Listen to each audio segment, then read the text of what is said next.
Na vastidão de interpretações e tradições cristãs que permeiam o Brasil, algumas igrejas, por manterem costumes rígidos e doutrinas específicas, acabam sendo mal compreendidas ou rotuladas de maneira injusta. A Congregação Cristã no Brasil é um exemplo emblemático. Fundada no início do século XX, a igreja rapidamente se destacou por sua forma peculiar de culto, vestimenta, organização e silêncio em relação a questões teológicas públicas. Contudo, o que para seus membros representa pureza doutrinária, para muitos de fora é visto com desconfiança. O termo seita, quando empregado de forma pejorativa, costuma carregar o peso do preconceito e da desinformação. Embora no grego clássico, hairesis, signifique simplesmente escola ou doutrina, com o tempo a palavra ganhou contornos negativos, sendo associada a grupos desviantes da ortodoxia, muitas vezes ligados à manipulação, isolamento e práticas condenáveis. Mas por que então um grupo como a Congregação, que declara crer na Bíblia e em Jesus Cristo, é alvo de tal rótulo? A origem dessa visão começa com a forma como a igreja se apresenta ao mundo. A Congregação Cristã no Brasil adota uma postura de completo afastamento das mídias tradicionais, redes sociais, debates teológicos públicos e até de qualquer envolvimento político ou ecumênico. Seus membros são ensinados a não divulgar suas crenças por meio de folhetos, pregações fora dos templos ou discursos apologéticos. Não há campanhas evangelísticas, nem mesmo placas ou faixas convidando para os cultos. Tal conduta, ainda que baseada na interpretação de textos como o Evangelho de Mateus capítulo 6, versículo 3, não saiba a tua mão esquerda o que faz a tua direita, acaba sendo percebida por observadores externos como algo misterioso ou secreto. Além disso, os usos e costumes adotados por seus fiéis acentuam ainda mais essa percepção de exclusividade. Homens trajando ternos escuros, mulheres com véu branco cobrindo a cabeça durante os cultos, ausência de palmas, instrumentos apenas de sopro e a separação rígida entre os bancos dos irmãos e das irmãs, tudo isso compõe um cenário que, embora para os membros represente reverência e ordem, para muitos parece algo austero e diferente demais das expressões comuns do cristianismo contemporâneo. Outro fator que contribui para o estranhamento é a sua estrutura de liderança. A congregação não possui um presidente humano visível. Eles acreditam firmemente que o único guia da igreja é o Espírito Santo e que todas as decisões são tomadas em oração, jejum e comunhão entre os anciães, como são chamados os líderes espirituais. Estes não frequentam seminários teológicos nem recebem salários, e tampouco possuem hierarquia explícita entre si. Essa forma descentralizada de organização pode soar confusa para quem está acostumado a estruturas mais formais, com pastores formados, líderes visíveis e conselhos administrativos. A ausência de uma teologia sistemática escrita, de dogmas claros e de uma confissão de fé publicada publicamente torna difícil para estudiosos da religião categorizarem suas crenças com precisão. Há também um ponto delicado: o ensinamento de que a verdadeira comunhão espiritual só se dá dentro da congregação.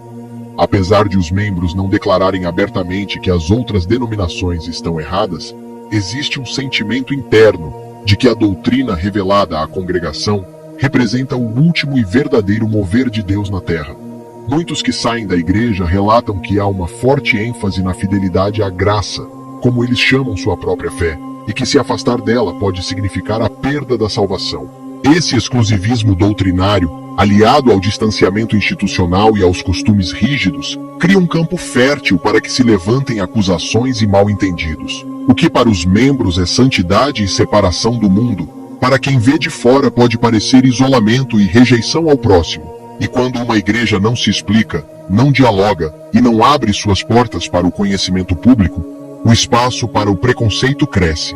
É nesse cenário que surgem os julgamentos infundados, e os rótulos passam a ser usados como armas de desinformação. Mas para entender por completo o motivo de tamanha divergência de opiniões, é preciso ir mais fundo. Não se trata apenas de aparência ou silêncio. Há elementos históricos e teológicos que ajudam a compor essa visão.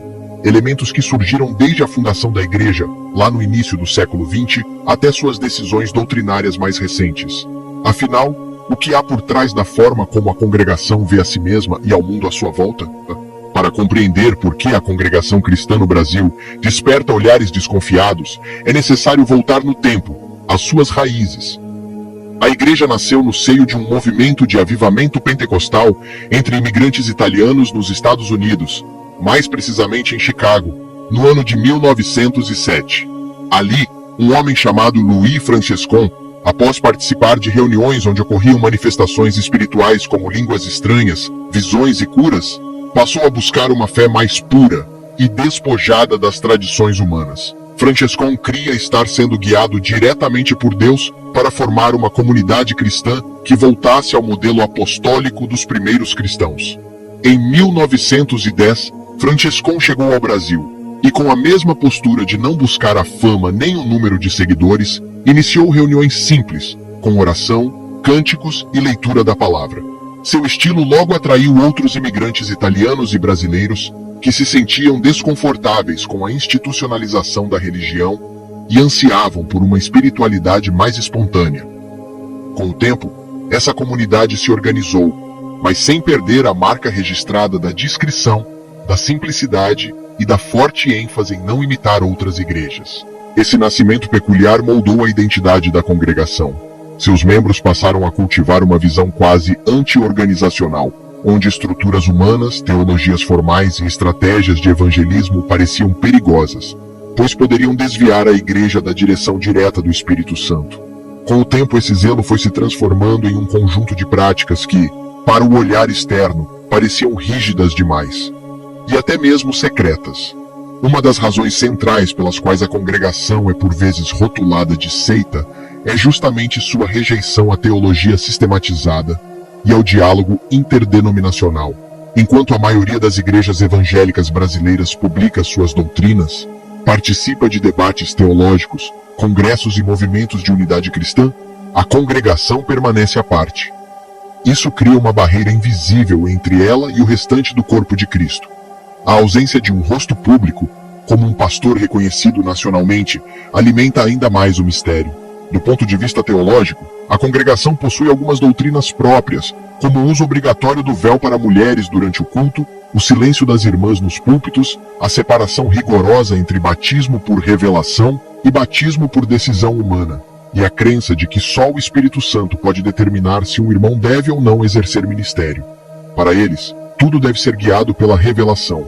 Esse estilo de vida atrai quem deseja um cristianismo mais contemplativo e humilde, mas também gera críticas, pois muitos consideram perigoso depender exclusivamente de revelações, sem critérios doutrinários claros. Outro ponto de tensão está relacionado ao ensino tácito, passado de geração em geração, de que fora da congregação não há plena comunhão com Deus. Embora isso raramente seja dito abertamente, muitos membros têm receio de visitar outras igrejas ou participar de eventos cristãos fora da comunidade. Ex-membros relatam que, ao saírem da congregação, foram tratados com frieza, sendo vistos como pessoas que caíram da graça. Esse sentimento de exclusividade alimenta a impressão externa de elitismo espiritual, um traço comum em grupos rotulados como seitas. No entanto, é preciso dizer, chamar uma igreja de seita sem critério é um erro grave. A verdadeira definição de seita, do ponto de vista teológico, exige desvios essenciais da fé cristã, como negar a divindade de Cristo, a salvação pela graça ou a autoridade das Escrituras. A congregação, apesar de suas peculiaridades e dificuldades de comunicação, crê plenamente na Trindade, na morte e ressurreição de Jesus, na inspiração da Bíblia e na necessidade de arrependimento. Ou seja, ela está, sim, dentro do cristianismo histórico, ainda que com características próprias que a diferenciam de outras denominações. O que acontece na prática é um desencontro entre o silêncio interno e a curiosidade externa. Quando uma igreja não explica suas doutrinas, outros as explicam por ela, e quase sempre com distorções. Quando se fecha ao diálogo, passa a ser julgada sem direito de resposta. Por isso, o rótulo de seita acaba sendo colado por pessoas que não conhecem a fundo sua história, doutrina e motivos espirituais. Em um mundo onde a fé tem sido constantemente atacada por ideologias, relativismos e falsos evangelhos, talvez seja a hora de revermos não apenas os rótulos que colocamos nos outros, mas também a maneira como ouvimos, estudamos e dialogamos. A congregação cristã no Brasil não é perfeita, como nenhuma igreja é, mas ela representa uma parcela significativa do cristianismo brasileiro, com milhões de fiéis sinceros, buscando a Deus da melhor maneira que sabem. Em vez de rotular, talvez devêssemos tentar compreender. Afinal, como diz Provérbios 18:13, responder antes de ouvir é estultícia e vergonha, e ouvir de verdade é o primeiro passo para o entendimento.